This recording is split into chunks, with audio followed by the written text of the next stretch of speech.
Annie de vaisselle avec Monsieur Paul et Monsieur Parlanti, Alvin de table, Erwan de ballet. Voilà, je vous souhaite un bon appétit. On a commencé avec 6 élèves en septembre 2015 et puis là on a ouvert avec une 50aine d'élèves cette année. Donc on est très heureux de voir que le projet répond à un besoin du quartier. Il y a un moment dans ma vie où je me suis dit je vais changer de métier, en sachant quand même que j'avais eu beaucoup de réflexions autour des problèmes de l'éducation en regardant grandir mes enfants. Je me suis dit je vais faire une école. J'en ai parlé à pas mal d'amis autour de moi qui avaient tous cette conscience aiguë que non seulement l'école n'apportait pas la nourriture nécessaire à nos enfants, mais en plus qu'elle était profondément inégalitaire. Et un jour, on a découvert un modèle qui répondait à nos attentes et qui nous a semblé très très performant. On est parti du constat que sur les 600 000 enfants qui quittent la scolarité, il y en a 25% qui la quittent avec des lacunes énormes. Et dans ces 150 000, la plupart sont issus des quartiers défavorisés.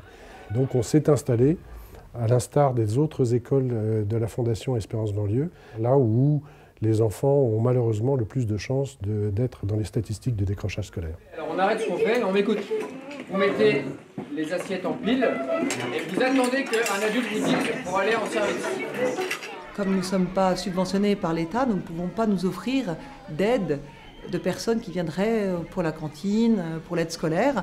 Donc nous avons fait appel à des bénévoles qui viennent, donc 2 le midi, 5 le soir. Il y a un roulement. Moi je viens là parce que j'aime beaucoup le projet. Je trouve ça très touchant. Les enfants sont très attachants.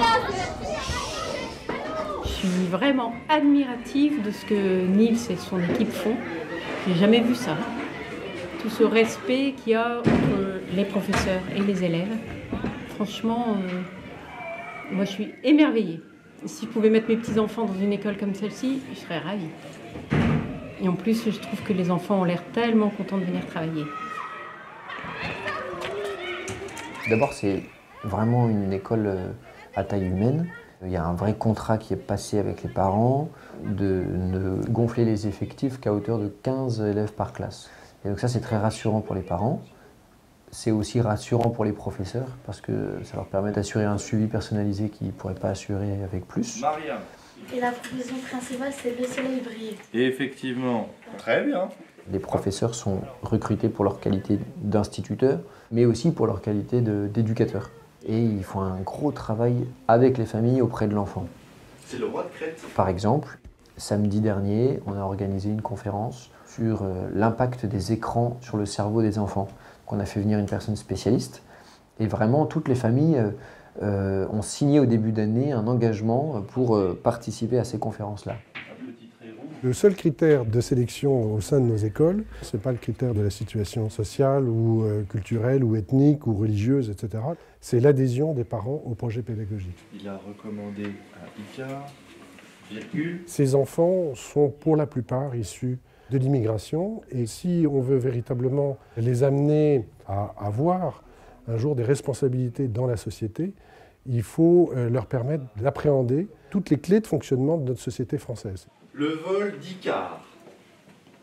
Gardé prisonnier en Crète. Quand on a un enfant qui, au début de l'année, regardait par terre, répondait que par de l'agressivité, se met à vous regarder dans les yeux, à vous voyer, tout en étant assez proche, mais ça nous touche. Quand les enfants, plutôt que de se mettre en colère tout de suite quand ils ne comprennent pas quelque chose, on sent qu'ils s'interrogent intérieurement et qu'ils restent polis, par exemple, mais ça fait du bien. J'ai tellement d'amis qui se font chahuter dans leur classe parce qu'ils sont débordés, même si ce sont des professeurs exceptionnels, ils ne peuvent pas faire des miracles. Et puis c'est aussi parce qu'ils n'ont pas ce soutien des familles.